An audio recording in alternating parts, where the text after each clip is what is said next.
Okay. I mean, anytime, if you want your camera on or off, I'm fine with that. Leave your mics open if you're okay.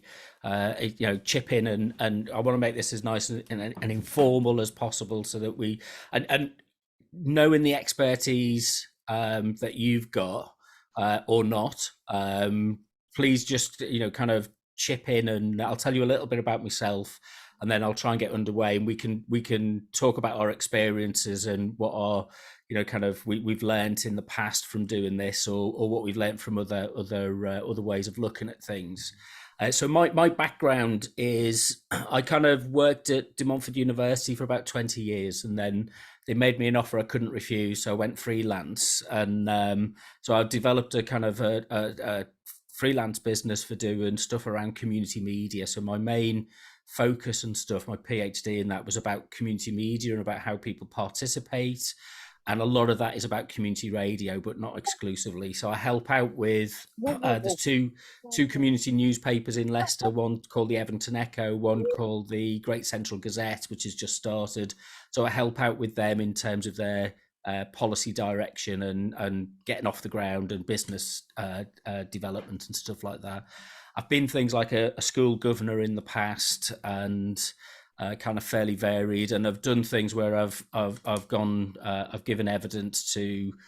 Last year, I gave evidence to a Lords committee on funding the BBC and stuff like that. So, and I'm doing some stuff at the moment with DCMS, the Department for Media, Culture and Sport, about the future of community radio as well. So, it's kind of the area that I kind of, too much to my regret sometimes, is can't leave alone. But I take the approach, and it's very much a community grassroots DIY community media type approach, which is different from if you're often a commercial or professionalized form of media and radio, which is often kind of very structured. So the way I work is that people have to, it's very much flatter. So people are understanding what their roles and responsibilities are in a non-hierarchical sense. And it's about developing people's skills and capability and giving them the confidence to take on the roles that they apply. And they don't have to be experts or highly experienced professionals to do that. Once you know a few basics and you know where to look for other advice, and you're talking to other people in the same kind of, using the same kind of language, if you like, then you can find things out for yourself. So it's about demystifying some of this process. So that's kind of the approach I take. I'm going to share the screen for the second. If there's any questions at any point, please do just jump in and ask anything. So I'll just point you to my website where I do stuff. So it's Decentered Media, and I do podcasts, and I haven't done any videos for a while, but I do videos and stuff like that, and I'm blogging on a more regular basis. I'm learning how to use ChatGPT at the moment and doing AI stuff, which is like it's like having a research assistant for free. So that's quite good. What used to take me a day to write is now taking me a couple of hours. So it's an interesting way of looking at stuff, and I'll give you an indication of in a second of how I'm kind of using some of the artificial intelligence stuff. And we're just kind of wondering, to what extent artificial intelligence is going to change radio. And a lot of the formulaic stuff that we think about might change, but that's another subject. So I'm going to get the slides up and try and navigate between multiple screens now. That's always the challenge with this. There we go. So, okay, is that visible to everybody? Okay, I actually created this picture with Midjourney, which is the AI image creator, and I asked it. I said, a group of people sitting in a modern radio studio planning a program. And this is what it came up with. It came up with a load of pictures that looked like some regional television program from the 1970s. So it's like, or 80s. So I thought, well, I'll use them anyway. So the kind of pictures are there. I didn't choose these pictures. The AI thing that I used chose them for me. So they're not really appropriate, but I thought they'd be quite. You'll get to see what they're like. But what we're going to cover is there's a kind of a bit of a roadmap, and this is quite loose because it's kind of, if I stuck to this exactly, we wouldn't get through everything. There's a lot to think about. But the main issue, and I think Carl's, in the conversations I've had with Carl about this, is that you really want to understand the importance of compliance and what the different components of it are and why it's important. And if you're training other people, what you need to include in that and where you can get other information from it. And I've shared some documents in the chat, and I can post them again if they've not come up. But it's there's a lot of information, and this is just pointers and a summary of that. And what we're going to do tomorrow is look at some case studies and look at some examples. So there's and I'll explain this in a minute. Ofcom always reports and publishes on their website what their latest adjudications are. So what I want to do tomorrow is go through some of them and kind of test it. So it'll be, a kind of problem solving exercise as to why was this complaint upheld, and that's often the best way to get a sense of what the factors are in this. But initially, what we want to do is just kind of have an overview of how this works. So we'll look at the codes, the broadcasting code, which is the main thing that we need to focus on this evening, but also thinking this through in terms of how you establish procedures in this. Now, in terms of establishing procedures, it doesn't necessarily have to be really formal and business-like. It can be, but it can also be within the way that you interact as a team as well, the way that you talk to each other, and who's got the expertise and knowledge, because you can't watch everything or listen to everything all the time. So you really need people to kind of be, kind of aware of what the principled values are. And I've got a kind of rule of thumb, which is kind of breaks it down for anybody. If they're not sure, there's a way of thinking about it. So it's, what do we do about compliance? Now, I understand from Carl, you're going to be operating on a DSP license rather than a community license. So you don't need to be, you won't be having to meet what are called key commitments, which is what the community licenses have to do.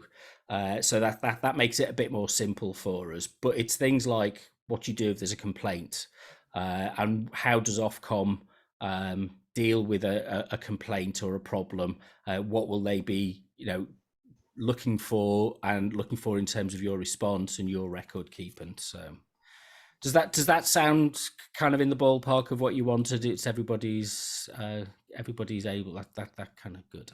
It does. I just have to be honest. I have to be honest with you. Yeah. Is this going to be 3 hours a night? No, we're gonna no. I just booked that in to give us a bit of flexibility. That's fine. It's just after finishing work all day, and dealing with compliance, it's like, oh, yeah. But anyway, ignore. No. What I'm thinking is if we do say 45 minutes, have a break, and then do another, say, half an hour or something like that. So it's just you've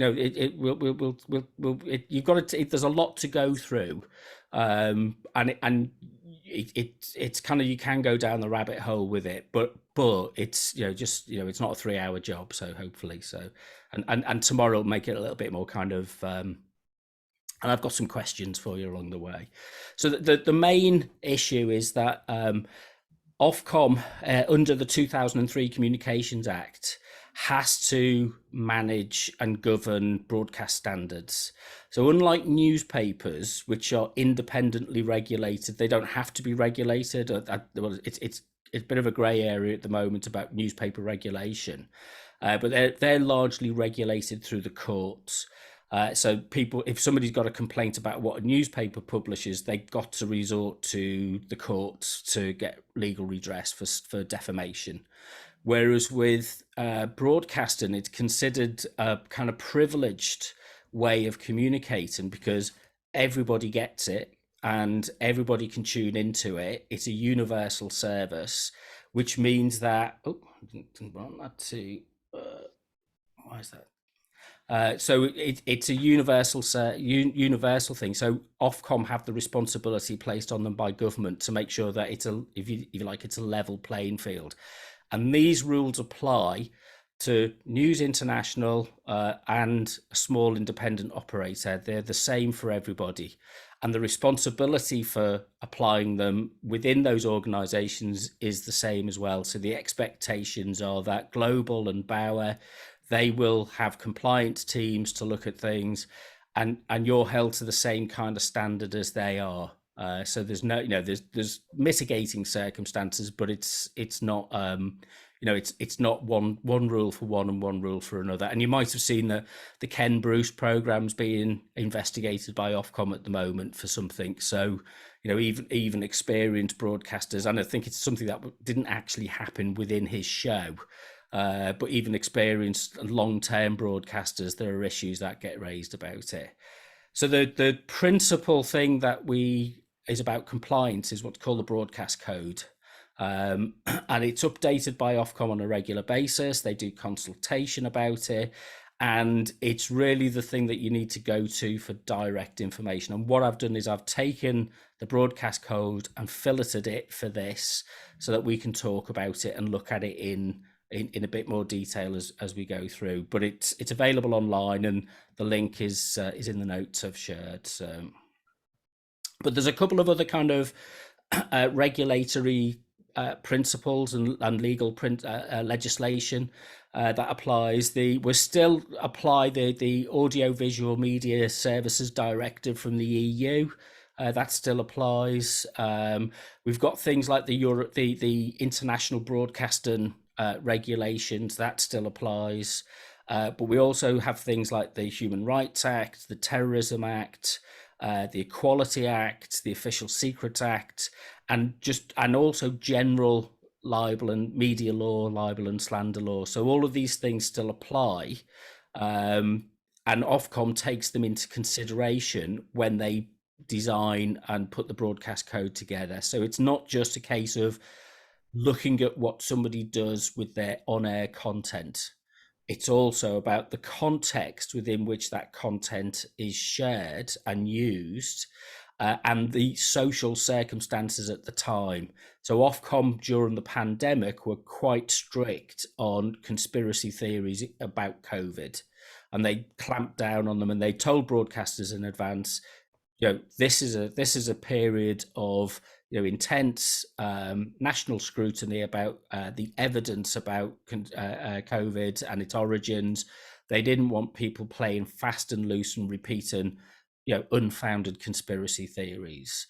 It's not Ofcom's job to tell us what to say or think, but it is their job to kind of put safeguards in place about that. So the person who's responsible is the license holder. Carl, is that going to be you as the license holder for this station? It is, Rob. Yeah. So for all intents and purposes, you're God. So anything, you're the one who carries the can. You're the one who has to write to Ofcom to explain things. You're the one who it's in the directors of the company. Are the ones who have to, would any fine or anything like that are responsible. So what Ofcom are looking for is a structure within the station that, identifies and understands that responsibility. So it's about the responsibilities that go with broadcasting, and your ability to make sure that anybody else who's engaged as an employee or a volunteer or as a guest understands and is aware of the role of that, the purpose of why you're broadcasting and what you're doing. So the main principle is that you're compliant with the regulations and that any of your programming doesn't cause general offence or distress. Now, sometimes Ofcom gets accused of micromanaging this, but they're a complaint-based process. So if a member of the public, let me go back. Let me just it's kind of gone an automatic slide thing. Let me change that because it's annoying. Where's the slideshow? Okay. Let me just slideshow transitions. There we go. And then let's go.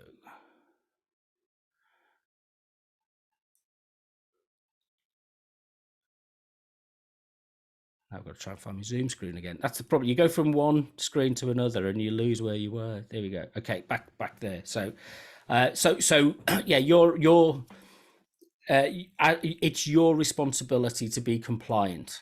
It's not Ofcom's responsibility to help you be compliant. You have to do the work to make sure that you're compliant.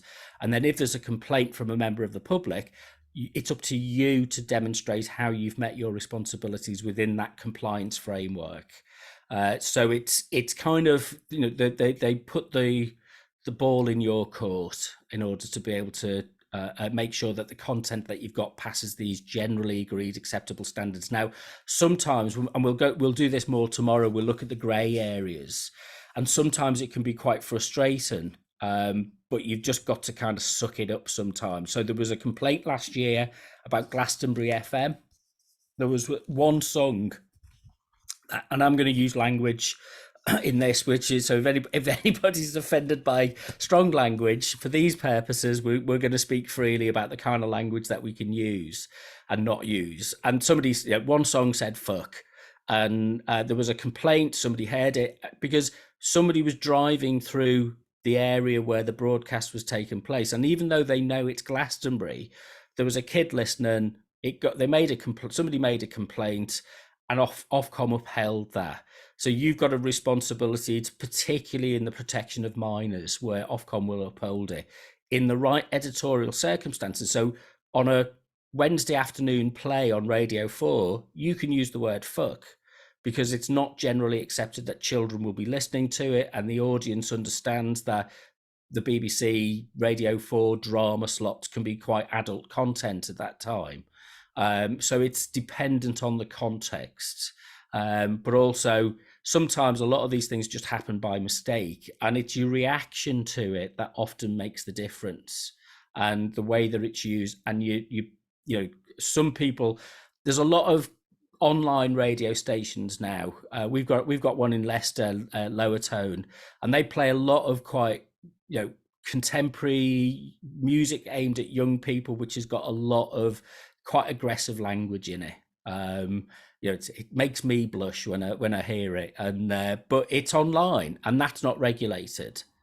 But if it was broadcast, and a lot of them don't want to become broadcast stations because you've got this principle of universal access. People turn it on in their kitchens, people turn it on in their cars, and everybody has to hear that. And everybody who's listening, tuned into that station, has to hear that content.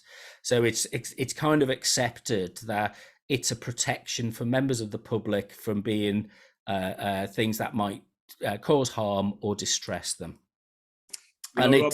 Rob, that was really helpful and educational to me, because I do listen to Radio 4 a lot, and I'm quite surprised at how it gets away with a lot of that language it does on its programming. But so it's that grey area of what is deemed to be something that different audiences listen to, isn't it? Yeah, and things like the time of day that it's aimed at, and it's a dramatic context. If it's something which is, it's about editorial context. So I remember once listening to a discussion on 5 Live a few years ago, and somebody was talking. So this guy was talking about he'd been treated really badly by the tax inspectors, and the guy was in tears, and he said they were bastards, they were just horrible, and he apologized, and he said, I'm really sorry for swearing, and the presenter said, no, you don't need to apologize. Now, most of the time when you get Liam Gallagher goes in, you remember those cases of Radio 1, he goes, and they swear gratuitously. There's no defense for that because somebody's just coming in and being gratuitous for it. So it's the context and the intent and what you're saying to most people. And Radio 1 is a station that's aimed at young people. 5 Live is a station that's aimed at older people, and it's about news and it's about current affairs. But the general rule is swearing just really isn't allowed. Bad language isn't allowed unless you really kind of put it into that kind of context. Now, with a lot of music, this is where the challenge is. And if you bring in DJs in, so you've got to think carefully about what time of day you put adult music on. But it slips in playlist. So if you're running an auto playlist, it can slip in because it becomes something which people don't listen to all. And the other factor with music is what's labeled as explicit on iTunes or Google is not necessarily, and what Americans call radio play is not the same as what's acceptable as radio play in the UK. So you really just need somebody listening to it and finding those words or those terms that are used. And there's a lot of ambiguous terms that in one context. So an insult in a Caribbean kind of track would be different from an insult in a French track, would be different from, and it's that context. But again, sometimes you get away with it because nobody complains. But sometimes you don't intend to play music with any bad language in it. It pops in by mistake and it catches a complaint. So it's, Ofcom aren't sitting there waiting for stations to trip up. So they only deal with things on the basis that they get a complaint for it. So, but this comes with experience as well. So I'm sure as you pick things up. So the kind of main issues for the basic points for us are accountability, protection of children, offence, harm, and the two are very different in the way that they work out. And I'll go into these in a bit more detail. Fairness, and I think we've seen we've seen some information recently with the Hugh Edwards controversy and stuff that some of these things skirt around these things. Privacy, accuracy, and commercial communications. So this is the broad principles from which the broadcast code is. There's 10 sections to the code. Not all of them are listed here, but it's really just this is your rule of thumb. So you're expected to demonstrate that you're accountable for what programming you put out. So you've got to remember that broadcasting still, even in the world of social media and personalized media, it's not like walking into a news agent and buying a magazine off a shelf. That's an individual choice, and we've published newspapers and magazines like that for hundreds of years. Broadcasting is regarded as being it's on a pedestal because everybody can get it, and it's piped into people's homes. So this might be a bit of an old-fashioned view about media, but it's still applied in our law. And actually, I think it creates a space for a common ground, particularly when you get to things like fairness and impartiality, that kind of thing. That's when the broadcast code stops us going down the route of the Americanized Fox TV, kind of partisan news, partisan information, stuff like that. So it's there for both protection and also for facilitation. Here's what another one of my amazing pictures. It's amazing to look at these and think that they're entirely generated by AI. I don't know how it does it, but it's like and actually I think they actually look quite fashionable. I think they I don't know where he got all the styles from, but so as I said earlier, the broadcast code got to be considered in relation to the other kind of standard media law. So libel and slander in court is the main principal one. So you can't just say anything. You can't say your local politician is a paedophile or a thief. And we saw that a lot with I think, if you've tracked or saw any of the stuff, I didn't follow it in great detail, but, there were a number of presenters from BBC presenters who were accused of being the person who was, outed as the controversial figure, let's put it like that. And they've, even posting a tweet is a form of publishing, and it can lead to kind of paying somebody damages in court. So I always say, as your rule of thumb is, you can do controversial stuff, but you kind of have to have a track record of being a journalist if you're following a story, and you're only as able to sustain that as your pockets are as deep to be able to pay for your lawyers. So kind of always err on the side of caution. But if you're going to do something that's you discover a story about something, or you discover something that you really want to do focus on that is more controversial, then you have to set it up properly so that you can kind of justify how and why it's been done. I didn't manage to end the slides going on automatically. So the other one, the Official Secrets Act, occasionally that kicks into place, and a crucial one is things like emergency regulations in a time of crisis. So if, say, for example, there were social disturbances, like we saw in France, the role of radio in those situations, you don't want to be on the side of encouraging acts of violence or even hinting at. So we had some trouble in East Leicester last year, and one of the community radio stations, it as much as I know and I'm aware of, its intention was good to talk about the issues and to kind of to help alleviate some of the conflict, but the police asked them to stop talking about it because it was just drawing attention to the trouble that was out on the street. Now they weren't journalists; they wouldn't be classed as people, So you've still got your human rights and freedom of expression rights. So it doesn't mean that these things are trampled on your ability to talk about things that you want to talk about. It's just asking you to do it in a way that doesn't cause harm, damage, or distress. Can I ask a question that, Rob, then? And I don't know if Kath or Jerry might have any personal experience, but in that situation where the police ask you or want to tell you not to, have any discussion or comment on that situation, which you're not legally, but you're legally obliged to do within the law what you want to do. How might that then become a problem? Well, I'd suggest if it was, for example, and you were saying, say there was a particular area and there was a particular street where there were particular actions going on, and it was all, and you had a presenter who was saying, "Oh, guys, you've got to get down there. This is all kicking off." Well, that would fall foul of the broadcast code because it could be incitement. Yeah, to join a civil disturbance or to commit criminal acts.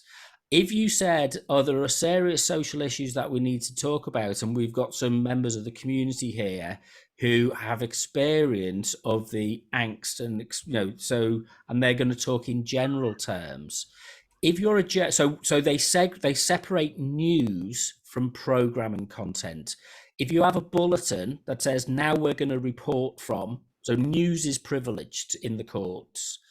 So it's given a particular status but you have to identify news as separate from editorial or program content.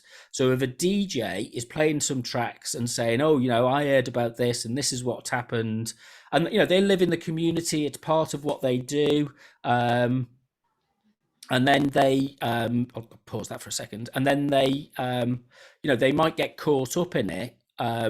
It's just saying, no, if you've got a news program, or you could say to somebody else, "Look, it's like what we did with Leicester Community Radio when the Queen died, is we said we made a choice not to cover the news. We said this is not why people tune into our station." And we had a message saying, if you want the latest updates in the news, tune into the BBC. So if you're not employing journalists, you have to be quite careful about carrying anything that's news. You can talk about things, but in the right context. So if there's a disturbance and there's something's happening, you basically kind of be careful, circle around it, don't deal with it directly. If you want to get people on to talk about the issues that are related to that, then that needs planning and it needs structuring in such a way. But the challenge that we had in East Leicester was the misinformation that came in from on WhatsApp groups and things from international misinformation. That's the big challenge that we face. But if you're running a live station, it's a lot of work to do that. So most small stations, independent stations, don't tackle this unless you've really thought it through and you're planning something. So It shouldn't stop you doing things. Just make you think twice about why you're doing it. I think that's the best way to describe it. The code isn't there to stop us. The code's there to make sure that we do it properly. Okay. So the rule of thumb basically is it clean? Is it uncontroversial? Is it honest? And is it fair? So anybody who's doing content on one of your programs or running a show, if they just stick to this, they'll be fine. It's like a traffic light system. So if all they're doing is asking the question, kind of, is there any references to adult, behaviors?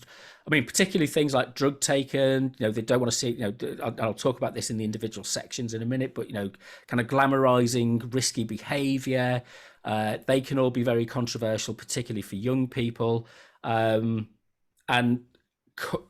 controversy is about matters of civic, social upset, so it's like, how do you deal with things fairly and impartially?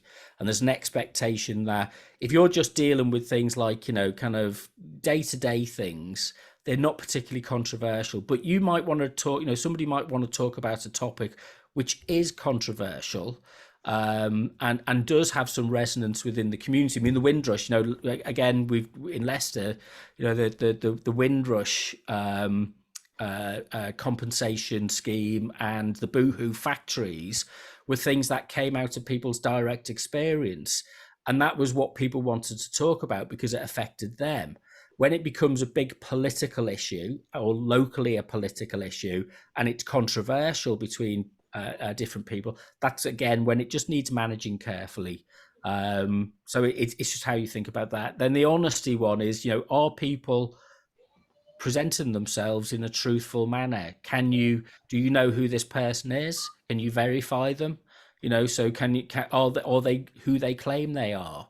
Or is the issue as they are claiming? Are you making fair representation with so when the listener tunes in, that they understand that the person that they're encountering on your programs are a trustworthy person.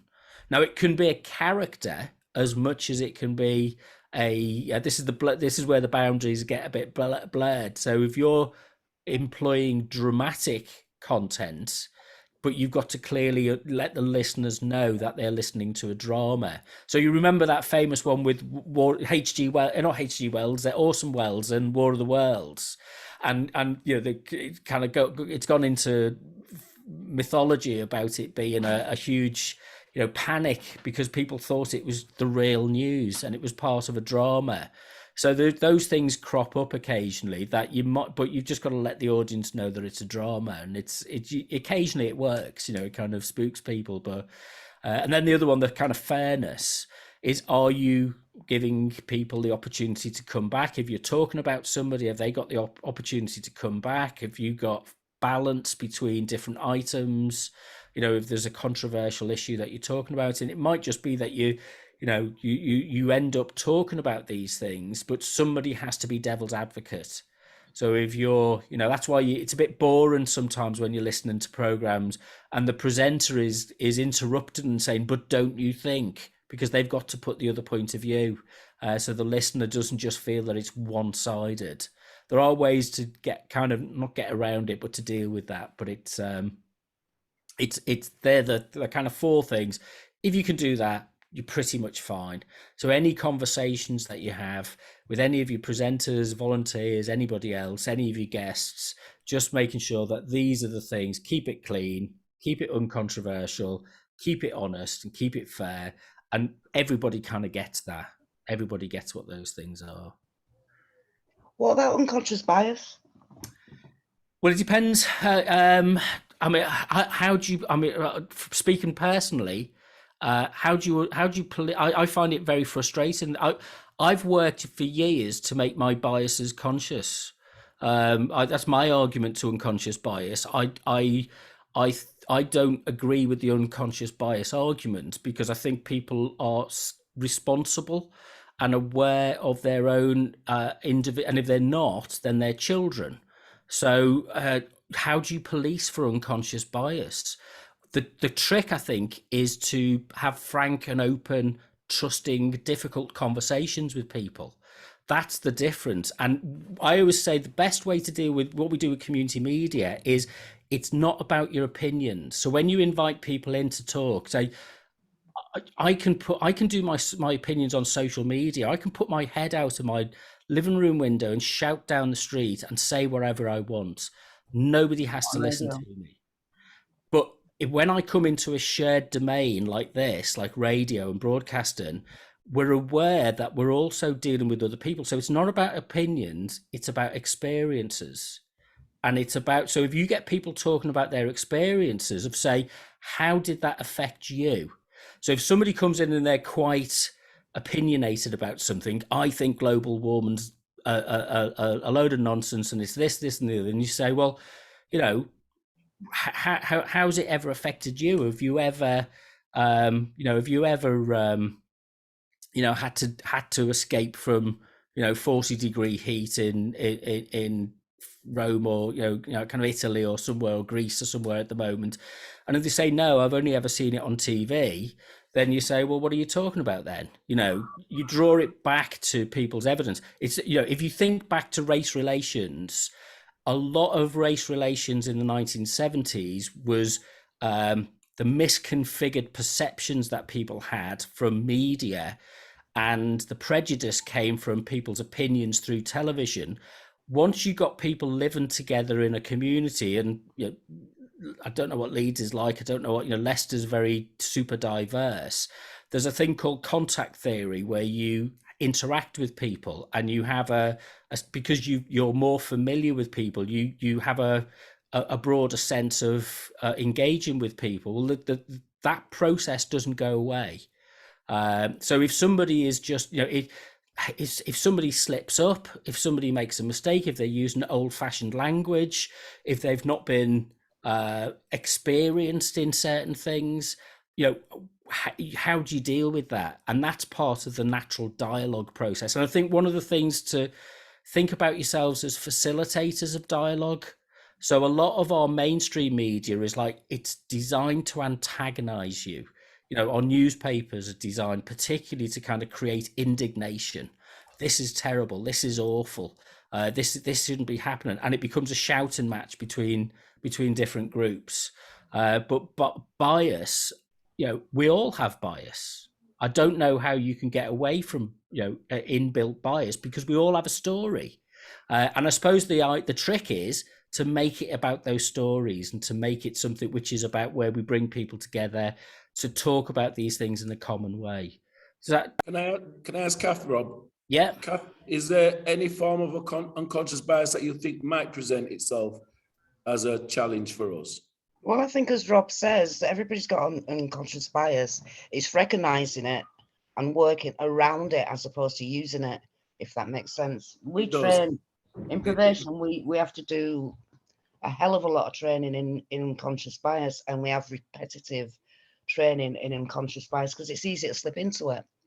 And for example, if I interview a defendant and I have my preconceived ideas of what that person has done, even though I might have ideas of what that person has done, the way I deal with them has got to be a million miles away from what I think about what they've done. I think it's evidence based, isn't it? It's you looking at things dispassionately and objectively. Yeah. And I think that the thing in the code, it's kind of like it doesn't police that. The state shouldn't be getting involved with that. It doesn't regulate for that. But it does create a framework where you say, well, if somebody feels that they're unfairly treated, that they've got a way of a recourse to that. So in a probation circumstance, people who've committed a crime or are accused of committing a crime are in quite a vulnerable position. They've got to answer, and often they might be deluded about that. Billionaires ripping off the taxpayer, or louts in the street. It's the same thing. The law has to be applied equally. We would hope, we would assume. But in broadcasting, if somebody comes in and they've got their opinions, well, we've got freedom of speech, and you're entitled to your biases. The question is if somebody's treated fairly or not. So if I came on and I said I ridiculed you for your religious beliefs, or I slighted you, well, you can also you're entitled to be offended. It's not a world. A great phrase I heard the other day was that we're not creating a space where everybody agrees. We're creating a space where people can safely disagree, and that's the role, I think. Jerry had his hand up, Rob. But did he? Okay, so go on, Jerry. Sorry. I just want to, and I just want to throw this in there, which I think Jerry might also talk on. And what isn't the intention, and especially from me, the license holder, is to get involved in too many risky situations, especially around topical debate. Not to say that I'm trying to swerve them, but not create problems that we don't need to create. So I think most of the challenge that we will have is around the music content, and not so much unconscious bias, but some of the musical content of the genres that we're talking about. You know, some of the popular music talks about drugs, you know, marijuana in particular. Yeah. We will have to avoid, we will have to avoid stuff around homophobia and things like that, which kind of, you know, would be a problem for the code. And then when our DJs that we have then have a personal opinion on some of those things, then we have to be careful that their personal opinion isn't then contravening the code. So I think it's more over things like that, more than unconscious bias, and especially where our station will then have links with overseas networks, which is the plan, and how we moderate and control some of the content that feeds through our station into this country as well. So I think those are some of the key, you know, direct challenges that we will have and have to find a way to manage. Jerry, I just want you to throw that in. I don't know what you were going to say, sorry. No, I didn't. Was my hand up there? Yeah, you put your hand up. All right, no, I just must have been doing something. No. I'm okay. I'm taking it all in. Like that, you know. Sorry, you've got to stretch sometimes, innit? Carl, you're on mute again now. It might have been a stretch, Kath. Yeah, sorry, no. I was saying it wasn't your physical hand as if you're in, you know, an auction. It was your electronic hand that I saw come up.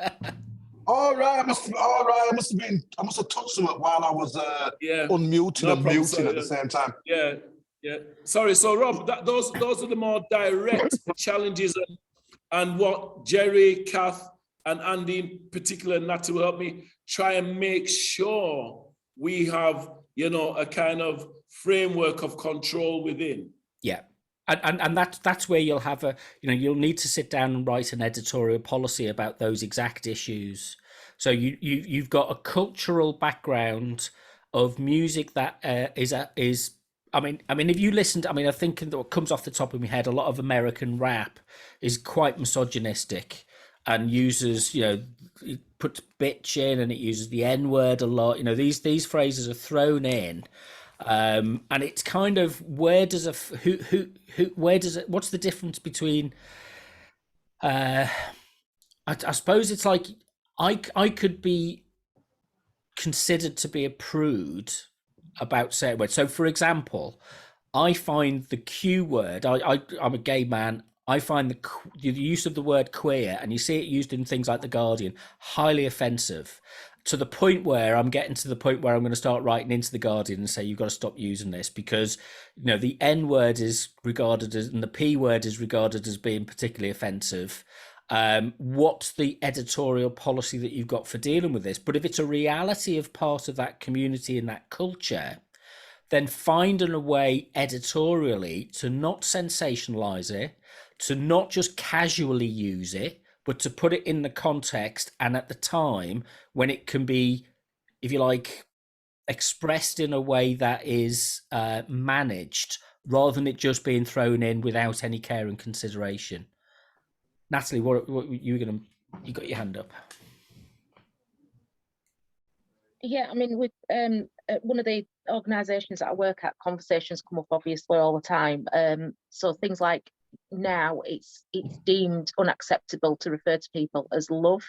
So, I mean, this might not be something that takes a hold, but it's being about being mindful of these, keeping an eye on, sort of your eye on the game sort of thing to see what could be changing and coming up. I'm shocked at that, because half of my Beatles records, John Lennon, it uses the word love, and you come from Liverpool, and love is a big, how you doing, love? In Yorkshire, it's like It's a big hello, thing. love. Yeah. Just Male or call me female. up and we're all good. But that's the kind of stuff, you can have a conversation with people about that, and everybody might agree, you know what, it's part of our culture. And class prudishness comes in a big way in this. Is one thing doesn't get talked about, is in terms of working class language and middle class HR department language. We're not here to police language. And the radio station is a live expression of people's identity, and it is a reflection of what it is. And it's kind of, but if you're gratuitous about it, and women are using that phrase with other women, then you've probably got a stronger argument if somebody makes a case, makes a complaint about it. If men are using it in that kind of patronizing kind of, can you go and get the sandwiches for us, please, love, that kind of way, then again, the context plays an important part. But language does change, and we'll look at something. What's the song? This really famous 60s song, The Melting Pot, which talks about people of different colours, and that's it. That's the one. It's one of the case studies for tomorrow. Well, you can't play that now because attitudes have moved on. And it's very difficult, but of a certain generation, my mum's generation, she's 80, that was regarded as quite a progressive song at the time. But now it's like, oh, you don't touch it. So you're right, these things change. And Ofcom does research a lot to look at these changes and to figure out what's acceptable now and what isn't. And you're expected to just look at that within the context. So if you want to do something where we're talking about traditional use of language in your town, in your neighbourhood, and there's language that comes up in it that is could be considered as being offensive, and somebody uses it in the conversation, we'll challenge them on it so they don't go unchallenged. And you don't, you've got a role. This is where what you're doing as a broadcaster is you're actually becoming a leader, and you're taking some responsibility for what's being said and what's being shared. So you do have that extra responsibility there to say you've got to be in tune with some of these things and up to date about the debates. But it doesn't necessarily, because the other way it could work out is it becomes a denial of somebody's cultural history and sense of identity as well. For middle class HR managers to deny the. I mean, I had a former vice chancellor of the university I worked at, and he moved somebody from the cafe in the student centre because she said, "How are you doing, love?" and he didn't like it, and it's like, I regard that as oppressive. Because that's just it's an inconsequential phrase, but he was this, it undermined his power, and it's like, so you've always got to ask questions about who's complaining and who's got the power to do something about it, and I don't know the answer to that, and we could talk about it for hours. So let me go through. Next slide might kind of indicate a little bit more about this. So a couple of things that you've got to do with it. Ofcom requires every station to carry a tape. I think it's 28 days of all the broadcast material that you produce. So you've got to be. It's called a log. It's Sorry? 42. Is it 42 days? It's 42. Oh, okay. So 42 days, it says on there 42 days, doesn't it? And so after it was made, and they can ask for it on demand. And a lot of the complaints that they uphold are because people don't have that record. They don't have that record of those recordings. So, and it's got to be off air. So what you want to do is get a radio, plug it into a cheap computer, and you can get some logging software and just make sure that it's taken off air. There's a grey area about whether you can use the feed that comes out of the playout system that you're using. That's not, in strict terms, it's not what you're supposed to do. You're supposed to take a recording off air. in order to capture that. And then so if somebody makes a complaint, you can verify it and say, no, we've listened back to the log and there wasn't that use of that term in that song. They might have been listening to another station and confused it with your station. And then you supply that to Ofcom. After 42 days, there's nothing they can do. Ofcom wouldn't investigate if it was after 42 days from when the complaint was made, because you haven't got a copy of it, unless it's incredibly serious, issue. So you've got to give them that, and you can't change it. You can't alter it in any way, and you probably get shut down if you do try and alter it. It's like the worst thing you can do. If you can't do that, you can get a breach. Now, the difference between community stations and commercial stations, if you like, is the amount of fine that you can get. So a community station, they tend to just fine them in breach, and often the maximum amount that they fine them is about £500. Ofcom will fine you proportionally to your commercial capacity. So if you're on a commercial license and you've got a turnover of, I don't know, I'm not saying that you have got this, but if it was £100,000, £200,000 a year, they will fine you proportionally to that. So if you've got a turnover of £500 a year, they'll fine you in proportion to that. So it's kind of related to the impact that it has on you as a station. But that's the one of the crucial things is to make sure that you've got, and it's also a protection for you as well to have that. So the other things that they look at, and this is the context, and this maybe answers some of the questions, is what do we mean by the degree of harm and offence that anything that a program carries is likely to cause? Now, if it's at a particular time, if it's with a particular type of DJ who's well known, if it's about a particular culture and you're saying it's dancehall music and it's played at 11 o'clock on a Friday night, then it's less likely to cause harm and offence, because it's not 3 o'clock in the afternoon when the schools are coming out, that kind of thing. So it's where you position programs and also how you explain what that program's about to the audience. So that then ties in with the size and the composition of the potential audience. So you can carry, one of the myths about radio is that there's a watershed. There is no watershed on radio. Television, what's the television watershed time? 9 o'clock. Generally. 9 o'clock, yeah, and it's not fixed. There's a kind of slide into that, so you can't suddenly start at 9 o'clock. Although that's been tested by some of the, I've seen complaints from people saying that dramas at 9 o'clock are really heavy, but the expectation is that adult content can start at 9 o'clock on television. There is no watershed on radio, because I grew up, shared a bedroom with my brothers. And my brother used to come in and kind of last to bed and put the radio on, and we'd be listening to all sorts of phone-ins on the radio. So it was so there children listened to used to. I don't know what it's like now. Maybe it's all social media now, but children used to listen on the listen to the radio late at night. So it's where those audiences are expected to listen, and also the expectations of the audience, the sophistication of the audience.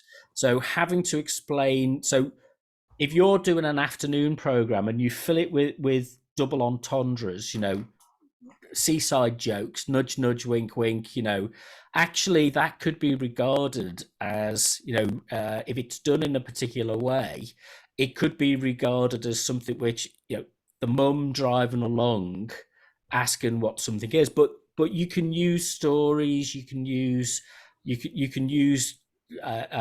kind of indirect references to things. So rather than in a daytime program, a friend of mine had a complaint made by him because he'd referred to a lady of the night, and he didn't call it a prostitute. And he said this guy that he knew went to see a lady of the night, and somebody made a complaint about it. And Ofcom said, no, there's nothing to. They upheld his position on his program because they said it wasn't a direct reference that a reasonable adult would have to explain to a child what that was. You could say indirectly what it was. It was somebody who was like self-employed. It's like they had a job at night time. They didn't have to say, oh, it's a sex worker. So there's that kind of slippage within the way that you can use the language. If you're explicit about that at the time when children are listening, then that's a bit more of a problem. wish you could stop this doing changing the screens. So people, what's the likelihood that people know what your programs are about? Now, if you've got I actually know very little about what the station's going to be about, but it sounds like it's an adult station. I mean, as in over 18, and that you're not targeting anything at children. So making sure that people know, and in your promos and your adverts, you're signaling into the audience in your trailers and things like that, what kind of content it is that they can expect. What you can't do is use that as a pull. We're going to include loads of really rude content, but you can say, kind of this is music from the club scenes, and that's a kind of way of getting around some of these things. And then you've got how much independence you've got over the content, how editorially independent. This is one of the crucial things, is that you've chosen. Might be an issue when if you're doing syndicated content from other places, because you're giving that time up. So you've got to do a lot of checks with that. You're as responsible for that syndicated content as if you were doing it yourself. And you can't devolve your responsibility by saying that, well, we didn't produce it. Well, you put it up, you press the button to play it through your service. So therefore you are responsible for that content. So how does that sound so far? Any other questions there? Aware that kind of what happens with this is we've got to slide 10 and we're at 7 o'clock already. Do you want me to carry on straight through, or do you want a break or anything? Because I'll kind of whiz through the individual sections. Just while colleagues kind of respond to that question, just was there any thought of that syndication comment that Rob just made, Kath, in terms of content control, given that we discussed this last week ourselves? Sorry, Cal, can you repeat that? Yeah, so Rob mentioned about syndication content, where we have the responsibility to make sure that it adheres to all, compliance and offensive possibilities. So we have to kind of check through all of that, is what I think you were saying, Robin. We can't just take it as an excuse that it's someone else's content. Yeah, they have to be a trusted source. No, I think we'd have to do that anyway. Yeah. It's just different standards. If you're taking it internationally, the standards are different and the cultural expectations are different. So it's just being careful that if there is, certain kinds of casual misogyny or homophobia in that content, which people aren't alert to or aware of in the same way as they might be in the UK. If you're using international content, then that would be an issue where you say, well, this goes on too much. But otherwise, if you've got agreement with the syndicated content that it's they've pre-checked it to make sure that it applies to the UK, but the responsibility rests with you to make sure that anything you take is compliant in the UK. Yeah. Can we just discuss this? People do it, yeah. Kath and Jerry. And the trick is, I think, is to listen to it and flag up any issues that you think.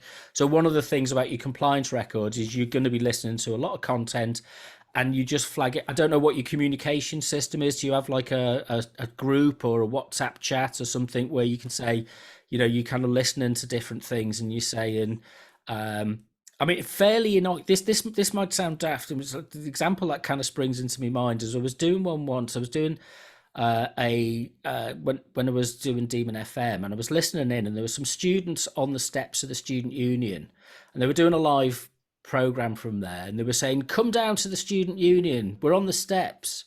So I went down and said, "Which student union?" And they said, "Well, this one." And I said, "But there's 3 student unions in Leicester. If somebody's listening, which student union are you talking about?" And it's just those little things where you can't make those assumptions that what's being said or being played out is actually going to how does it connect with the listener? That's what you're asking. So what's the context that it's in, and how is it justified and explained to the listener in those circumstances? So you've got this kind of, and it's a difficult challenge. But what you don't want to do is make everything bland and vanilla and homogenous. You want it to be, you want that variety of content, because that's what's interesting, and it's about our expressions and things like that. So colleagues, what do you want to do? Do you want to have a break, or do you just want to go for another half an hour and finish for the evening? To be honest, I'd rather finish soon. I'm tired. I don't mean that in it's just disrespectful way to anybody.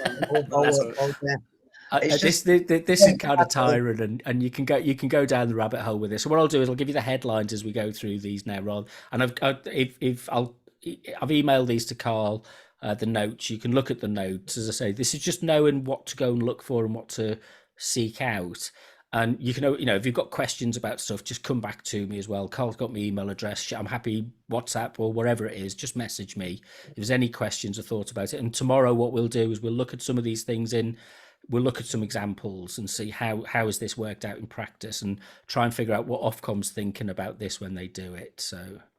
So the main area then is offensive language. I think we've kind of talked about this, but Ofcom does a lot of research about this, of what kind of language is most offensive, and that changes over time. But there's the language that's used with different groups can be offensive and not with other groups. And as I say, generations might have different attitudes towards different languages, and they have general rules about this, about how and when it's going to be. Usually people come into a problem with this when you're doing live stuff. So if you've taken a feed from a live stage or a club, I mean, we get a lot of this with Leicester Community Radio. The DJs are coming from a live set in a club, and so of course it's an entirely adult area, and people get excited by the moment, and they are effing and blinding, and it's like, well, actually, you've got to kill the feed. Then you go, you can't use that. Tell them to stop swearing, or we'll cut them off. And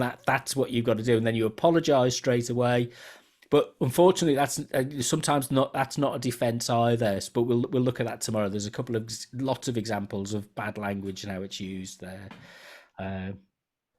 So the couple of places where you really want to get your information from. So the broadcast bulletin is published about once a month, maybe sometimes twice a month, and it's on the Ofcom website. If you just Google Ofcom Broadcast Bulletin, then you'll come to a page like this, and it has their past decisions, their latest decisions, and it has notes about things, and it also has kind of examples of complaints that they've not followed up, and it also has how to make a complaint. And it's quite simple. There's an online process that you go to a page, you fill your details in, and you can make a complaint. So it's an easy process for people making complaints. And between us, what I'd say is sometimes your competitors will make complaints, and the worst people are the rival stations who say, you're nicking our DJs and you're nicking our audience, therefore we're going to listen to everything that you do, and any minor slip up, we'll make a complaint. That happens all the time. So it's just, Carl's now got his head in his hands. That's why I'm wondering what the hell I'm getting myself into here, to be honest, Rob. Well, it is good fun.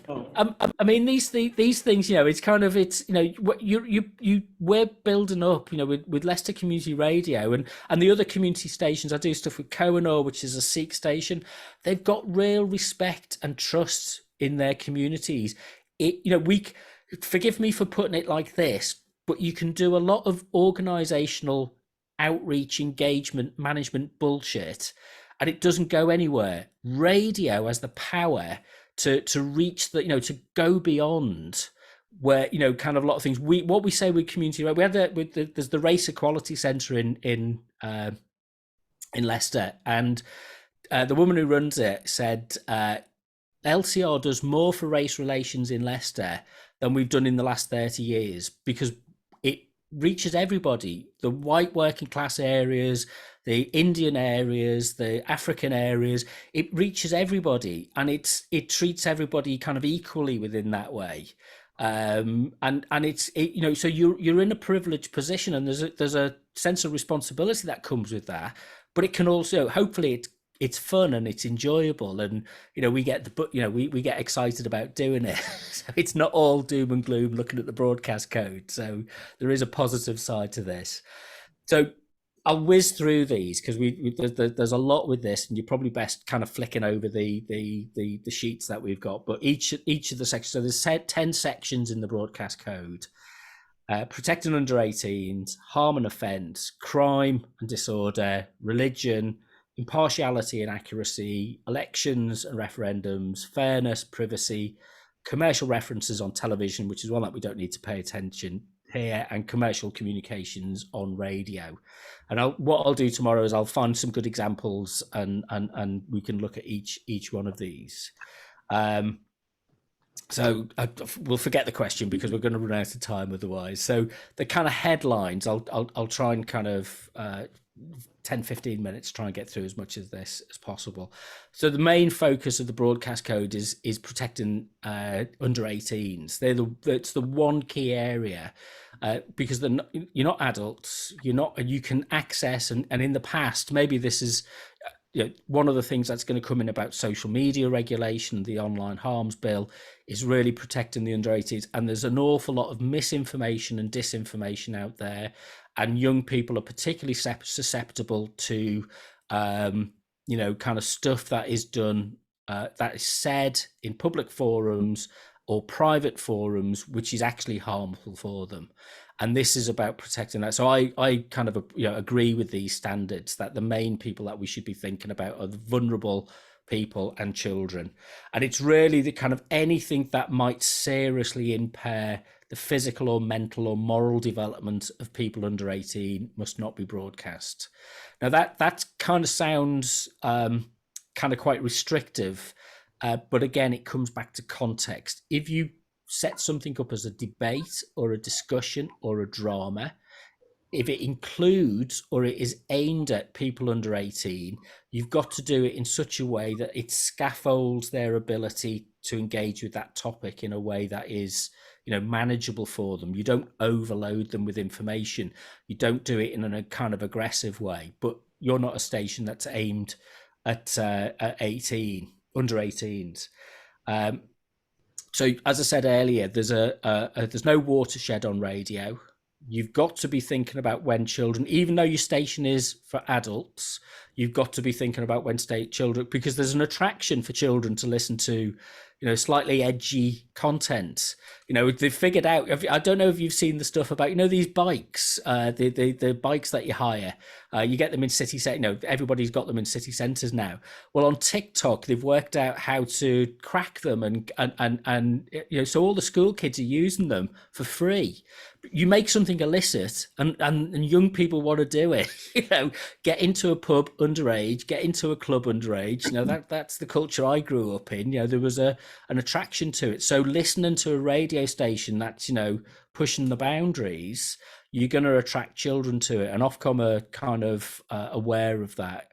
So things like portrayal of drugs, smoke and use of solvents, alcohol, that kind of stuff, you can't just throw them around. You can't just have conversations about going out and getting bladdered with your mates. You can't glamorize these things. You can have a conversation about the harm and you can have a conversation about the use of these things. But if you're making explicit reference to them that makes them feel, as if drug taking is, hey, you get a real buzz from this, this is the interesting thing about radio that's tied in with club culture or dancehall culture. You have to think carefully about those boundaries between this, because radio is different from club culture. Club culture is an escape from that, whereas radio is something which is going into people's homes and people can listen to anywhere. Same with violence, dangerous behavior, same with offensive language, sexual material. And it's kind of, you learn to develop codes that your audience knows what you're talking about. So as I said before, you can refer to things indirectly rather than directly. It's like if you're doing a Sunday afternoon gospel program, you're not going to be talking about, sex and kind of adult intimacy times, but you might be talking about kind of smooching and that kind of thing. It's again, it's context, and I'm giving some really bad examples. So big area is things like, if you're doing any religious program, there's a whole section on this, is about things like exorcisms, occult practices and the paranormal. about the way that you use that on, and some religions and some faiths and some sects within religions have this as a normal kind of practice, but you can't just import it into your programming. It's got to be, it's particularly for when it's dealing with children. So it's, and the other thing is the kind of involvement of young people in the program. You've got to be careful about how you do that. So you really, the kind of sticking to the standards and not misleading anybody, and you're judged. So moved on to harm and offence. You're judged by the context in which this is in. So anything that is likely to cause in the general audience above the age of 18, so children are held in a separate category. And it's usually they tend to think about 16 years old as kind of being, you're making that transition from childhood to adulthood. So they're more lenient with 16, 17-year-olds than they would be with 13, 14-year-olds. But in the general population, it is standard things like, and you know, as I've got older, I don't like gratuitous language in programs, TV programs. I don't like violence in TV programs anymore. It's just your tastes change and what you're expecting. But if you're flagging and you know, kind of communicating with your audience to say that these are things that might be in your content, and that you're explicit about that and you're clear, then people can make an informed choice. It's just that radio is regarded as this kind of like background medium where you kind of tune in, and you don't get with television, you can put a little warning sign. You know, you can't really do that with, you know, you say over 18. So when you go on to Netflix and it's rated, you can't really do that with radio, because if you tune in halfway through, you're not really seeing what the program guide information tells you about. So it's you just approaching it a bit. A lot of the technology is pushing this as well and making it feel, you know, a little bit more old fashioned as well. But if you wanted to do a lot of, you know, kind of more difficult content, then you go online and you just do stuff online, and there's more freedom online with that. So the harm and offence is anything that condones or glamorizes violent behavior or serious antisocial behavior. So, you know, anybody that kind of, you know, is talking about these things, you just want to kind of put it in the context of news and reporting, rather than a casual discussion of having a fight after you'd been to the pub at one night. You know, you grow up in Liverpool. There was the famous thing that Paul McCartney said. He said, you played at the Cavern and you didn't know you'd had a good night until there was a fight. In traditional Liverpool working class culture, it was associated with violence, but that doesn't get talked about on the radio because it's not, you know, it's not regarded as socially acceptable. It might be what happens, but the context that you talk about it in is that you don't kind of say, yeah, we finished off the, you know, we went for 10 pints and then we had a good fight down the, you know, on the way back at the bus station. It's like, well, it's not really what you want to be doing, that kind of casualization of it. Crucial area that you really just don't talk about is self-harm and suicide. Again, very specific context, as if you say bring somebody in to talk about, like from the Samaritans, who's going to talk about, or an expert doctor or a professor or something like that, where you can talk about it in that context of where to get help, and it's kind of packaged up as an editorial thing, rather than, but if anybody is talking about any kind of self-harm stuff, and this is where the social media harm stuff has been a real problem, of the proliferation of channels and sites where people have been able to talk about self-harm and be misinformed about a lot of this. It just isn't talked about on radio, and you very rarely see anything on television unless it's in a dramatic context. So it's one of the kind of the taboo subjects. Competitions have got to be conducted fairly. You can't mislead people. So if you're, you know, kind of, there was a lot of stuff a few years ago about competitions that people had to pay for, and the prices weren't accurate. Well, they got fined quite heavily because of, and there's another section about competitions. They got, you know, it must be known what the conditions are. If you're advertising something, I mean, separate from advertising, but if you mention an event and you say it's free and actually there's a cost, it costs to get in or something, or there's a charge that you've not mentioned, somebody's got a legitimate complaint from that because you're saying one thing. So it's the intention to mislead. If you do it by mistake and you apologize for that, it's, oh no, it's been, somebody's corrected us. So it's just common sense, a lot of it, but understanding what the intention to mislead is can be, some people come in with an agenda. And one of the things we find with some DJs, particularly club DJs, is that they'll say things because they're trying to promote themselves. And they're saying that, they're the top billing in an event, and they're not. They're just they're down at the bottom of the event, and they're trying to big themselves up. They're trying to build up an audience. So if somebody pays the money and they pay the price to go to an event, and they find that this DJ has actually been on at 7:30 in the evening, not at 11 o'clock at night, when top billing DJs are, they've got a legitimate complaint that they were misled. So it's just that fair representation. The crime and disorder stuff is kind of very straightforward in terms of anything that links to content which directly or indirectly amounts to a call to crime or to criminal disorder.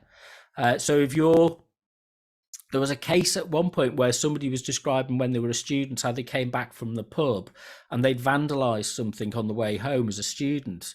Well, a couple of hours later, they got a knock on the door from the police because they'd admitted a criminal offence. So it's kind of, if you're doing anything which veers into that direction, a big area where people do have a problem, and it's less so now, but a few years ago, was taking content offline which was insightful. And there was a Sheffield, there was a Muslim station that was just replaying sermons, and these were insightful sermons, and they just clamped up. They didn't engage with Ofcom about it, so they got shut down because they didn't have a reasonable defence that these sermons that they were playing, they'd not checked them. They just put them out and they were broadcast. And so they'd kind of, it was an incitement to terrorism and criminal activity. And that's really where you draw the line. It's much clearer in terms of what you can and can't do in those things.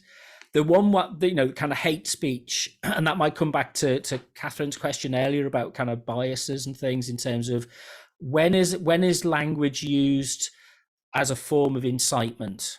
So casual use of language, and I'm aware all the time now, I often start sentences by apologizing that I'm not using the right language, because you've got to think about where people are coming from all the time and where I come from with things.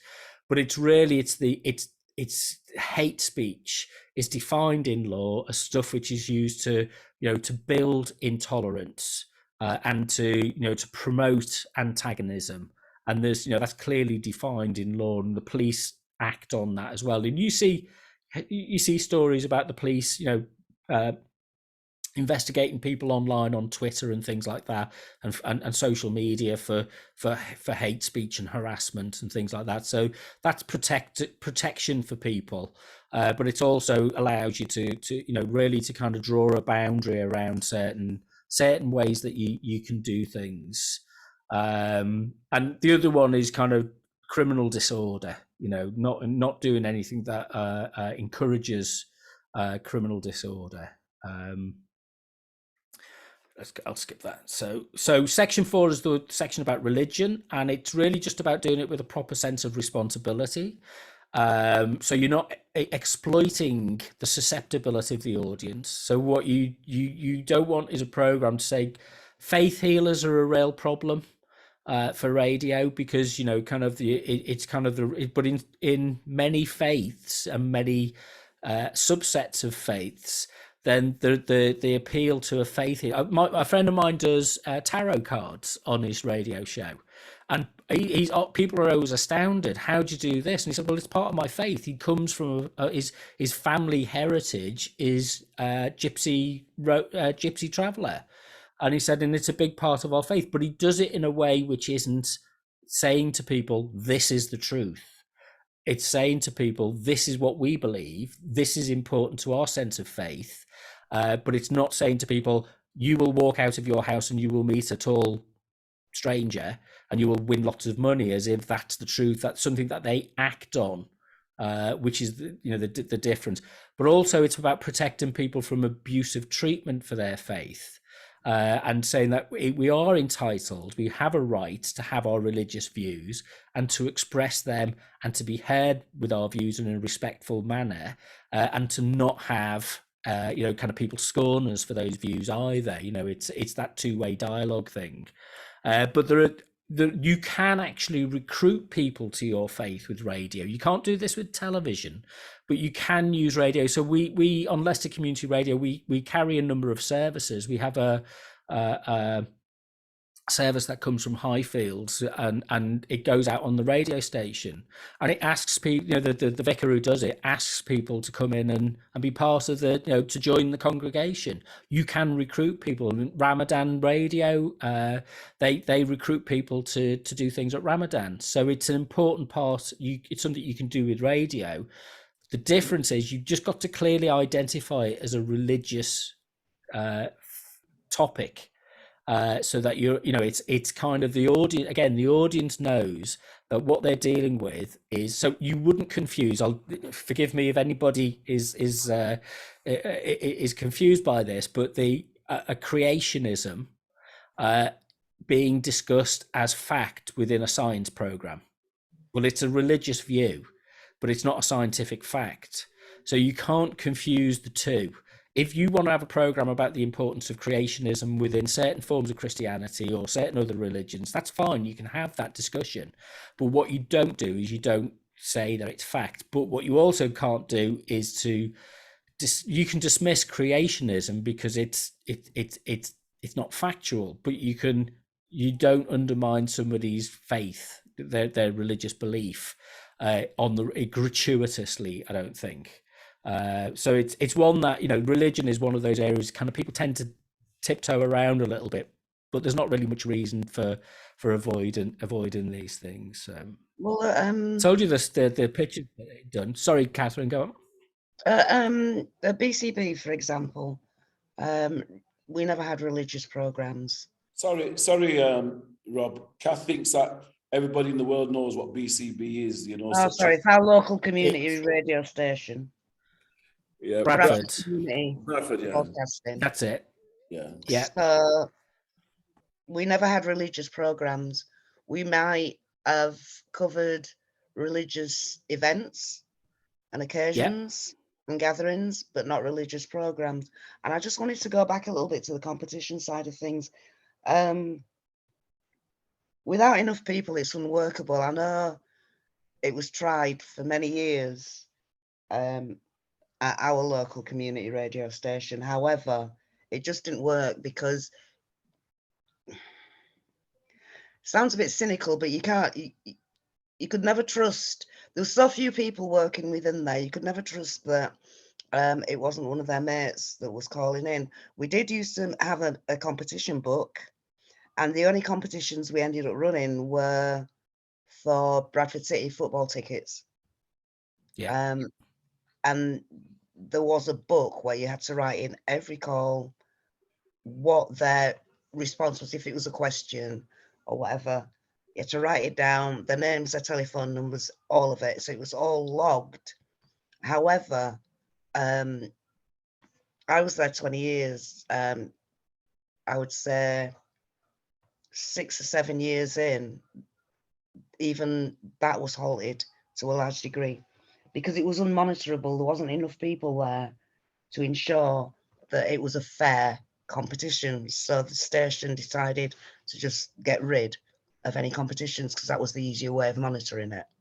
I do think, I actually do to a large degree agree with them in terms of you have to have the bodies to make sure that these people are legitimate. Otherwise, you're landing yourself in more trouble. Yeah, and all of this is, if you're a small independent station or a community station, you've always got to ask the question, well, who's going to do this work? Who's going to listen to all of this content? So the danger is that you just err on the side of caution all the time. But what you might do is say, okay, well, we'll be a bit more strategic about it. We'll run a competition once a month. No, it's not to say don't run competitions. It's just to say pick and choose when you do it, and you've got a policy and a process of how you're going to manage that. I so think that that's what you they do did make veer it clear. towards. That's what they Yeah. did veer towards, and then the less, the lesser people that were there, it just kind of faded out. Well, the other thing you could do is working with other organisations as a kind of almost like a sponsorship thing. Is that if you've got a local football club, for example, they run the competition. Yeah. But they do it. But again, the responsibility comes down to the station that's promoting the competition to make sure that you verified that you trust those people. You can't absolve yourself. So if somebody has a complaint and says, well, actually, they would, the local football club were really dodgy and they ran it badly. But if everybody's, they have systems and they run these kind of things all the time. It's like comp tickets and things like that. The first person who calls in gets a pair of comp tickets. Well, it can be common sense, but you're absolutely right. It's kind of how much do you police something like that, and what your resources have you got for that? But as long as your audience knows, as long as you're listening, it's like buying lottery tickets. Don't buy, you buy scratch cards hoping to win the winning number, and all the winning numbers have long gone. And you're just left hoping that you're going to get a free piece of paper. It's like you've got to be aware of what the odds are and what your chances are. It's just got to be upfront and transparent. So it's that, and what they came of when people have kind of come a cropper about these things, it's when there's really just been the intention to deceive and just take people's money without giving them a fair opportunity to engage in the competition. So as soon as somebody's won it, that's it, it's over. You keep telling the audience it's finished. When you watch Eurovision and they're constantly saying to people, don't phone in because the phone lines aren't open for the UK.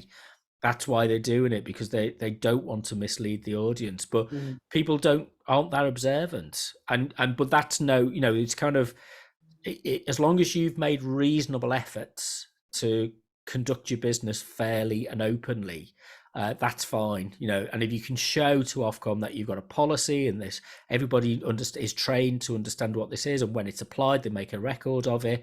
You're kind of 90% there. If there's a glitch and there's a fault, if there's a problem, well, I mean, there's the famous one of that thing of somebody entering a competition to win a car. And the clever asses in the radio station, it was a toy car. It was like a miniature thing. Ofcom made them pay for a proper car, and it bankrupted the station because it was kind of it was 10 grand that they needed to pay out. So it's just general fairness, really. Yeah, I think the point I was making was certain things do need extreme monitoring. Competitions, for example, you've got to make sure it's legal and fair and equal. Religious programs, in my mind, I don't think there was never a clear policy, but it was just a simple case of it's not a recruitment mechanism. You don't use the radio as a recruitment mechanism. However, if you're celebrating something that's going on within a religion, that's fair. And that's the kind of stuff, you'll develop an editorial policy of what's right for your station. There's no fixed rule. Learn from the mistakes that other people have made, and look at this in terms of, well, what is right for our context? Because it depends on the community that you're serving. If if they're happy with what you're doing and the way that you're doing faith-based or religious programming, then that generally it'll be all right. I mean, just to be honest, I'm just going to. Are we going to do one last slide? Well, there's loads more to go, but I'll just go.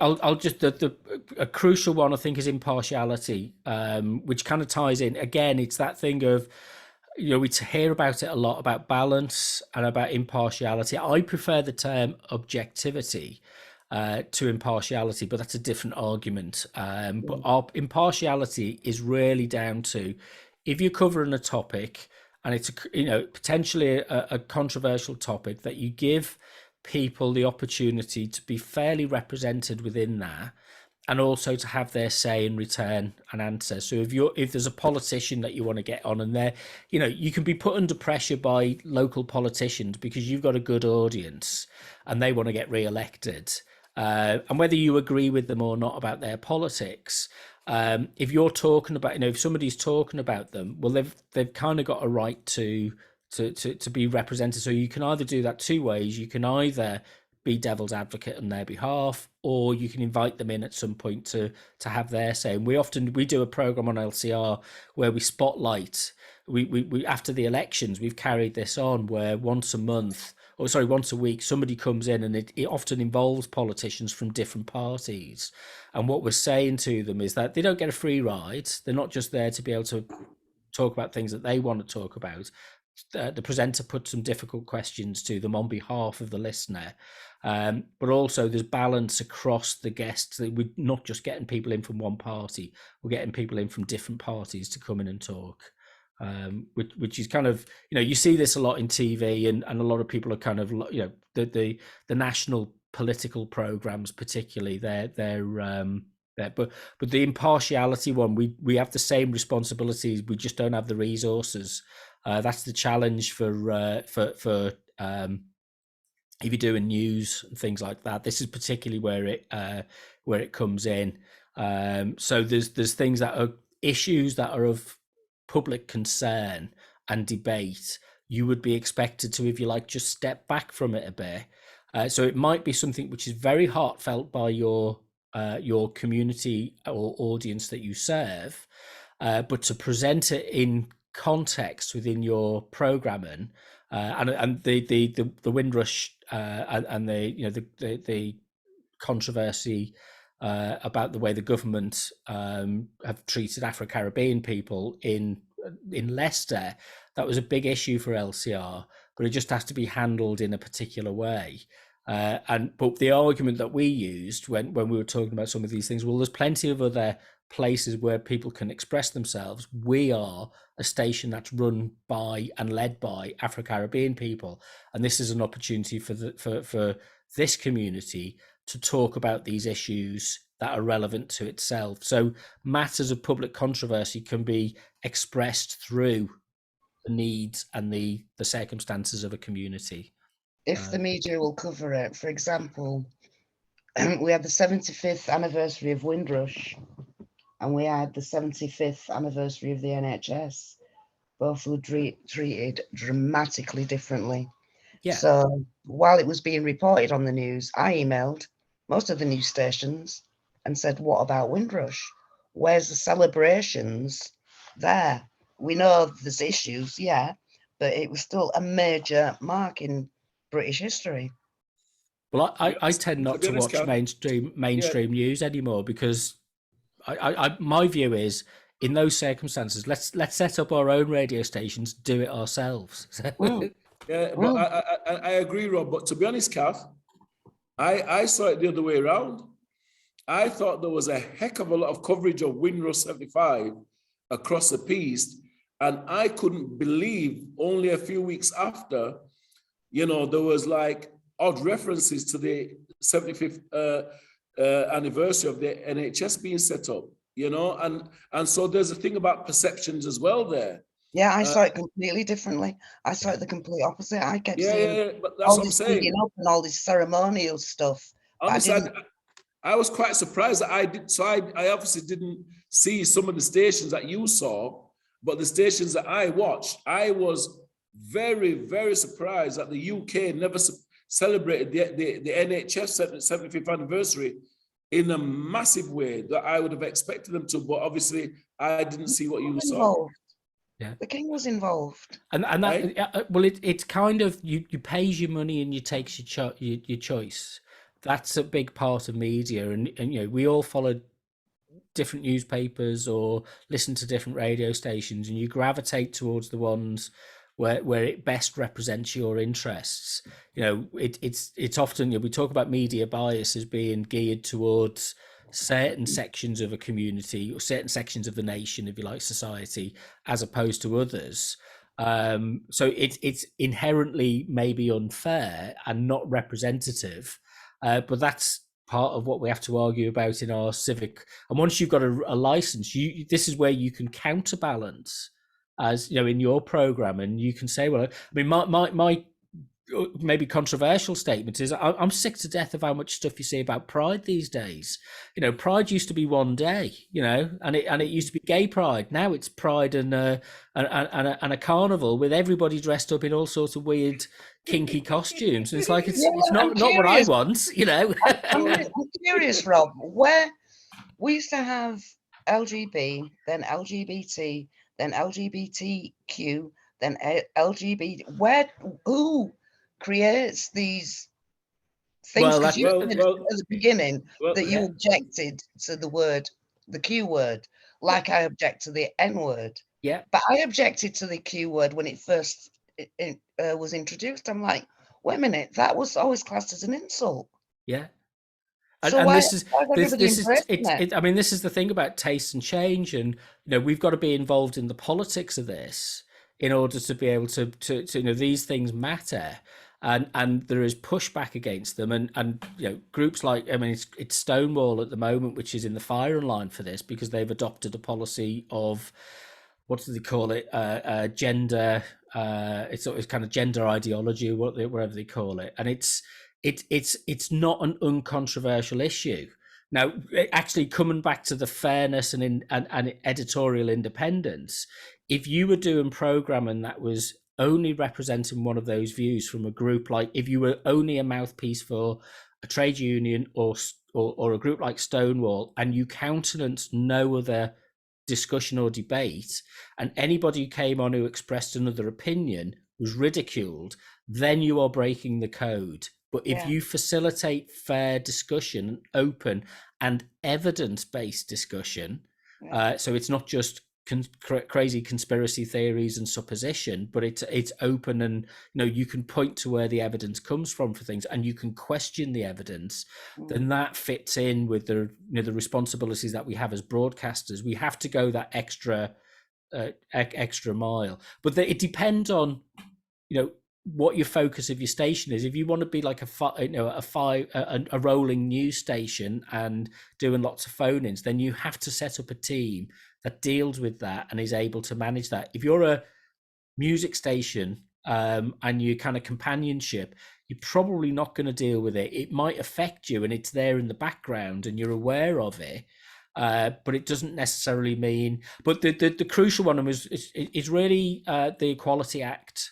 You know, the responsibilities, a lot of focus, and I think a lot more focus in broadcasting needs to look at the Equality Act in terms of what are those categories of protected characteristics within the Equality Act that you're not, you know, that runs through the broadcast code as well, in terms of, you know, one of the duties that public organisations have is to promote understanding between different social groups as well.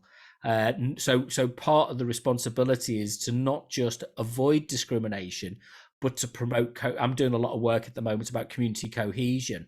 So if you come at it from the point of view of a community cohesion approach, you can look at things in a different way of understanding and better community relations, as opposed to, you know, just, you know, an antagonistic ping pong between different competing lobby groups, if you like, which doesn't make good radio as far as I'm concerned. Responsible broadcasting. I can send you some material on community cohesion if you want, Robert. Oh yes, please. Yeah, some stuff that Ted Cantle did and stuff back in the early 2000s. Cool. But I'm gonna protect Catherine herself, because she says she's knackered. Yeah. And she wants some. But I'm invoking the conversation. And also, my niece needs to get her kids off to bed as well. So that's okay. I told you it's very difficult. You've got the notes. What I'll do tomorrow is I'll get some examples together, and I've got a checklist. So we'll finish a number of bits and pieces off with this. There's a checklist, and we'll look at how you do this. We'll think about how you do this in practice. Yeah. So have a read through the notes and look at the different areas. I've tried to do them as succinctly as I can. It does take a long time to get through them. But once you've got that general understanding, and what's the rule of thumb? What's the 4 areas that you can remember? Was one fairness? Yeah.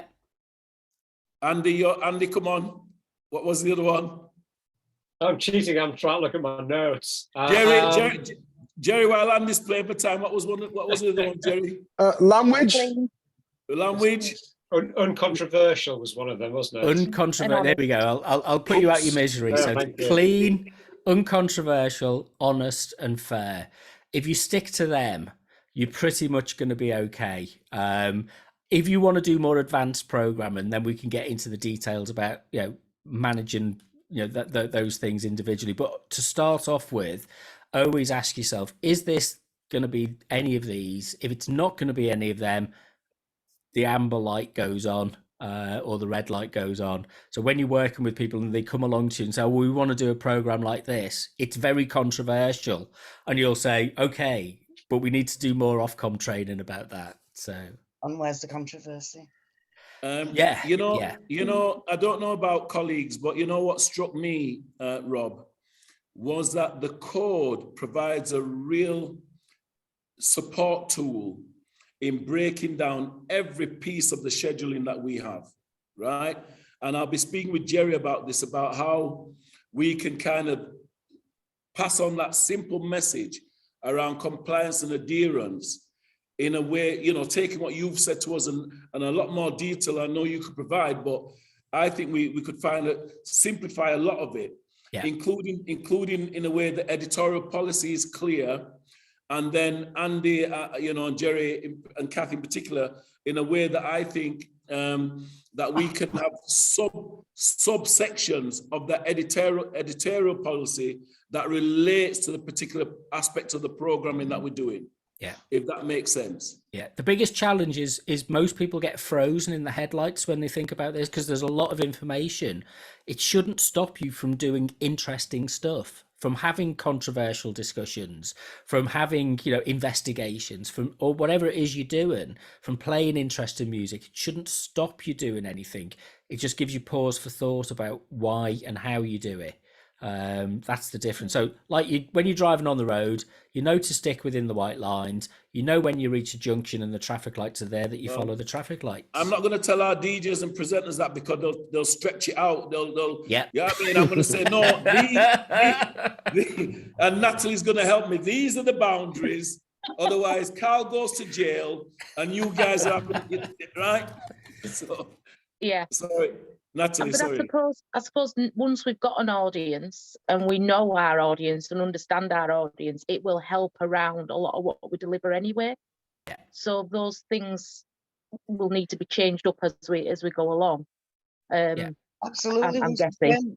Absolutely. Once the framework's in place, it's more manageable. We kind of, I kind of think we know boundaries anyway. I believe so. I could be wrong, but I believe so. I think we know. Not us, Kath. Some of our presenters and stuff.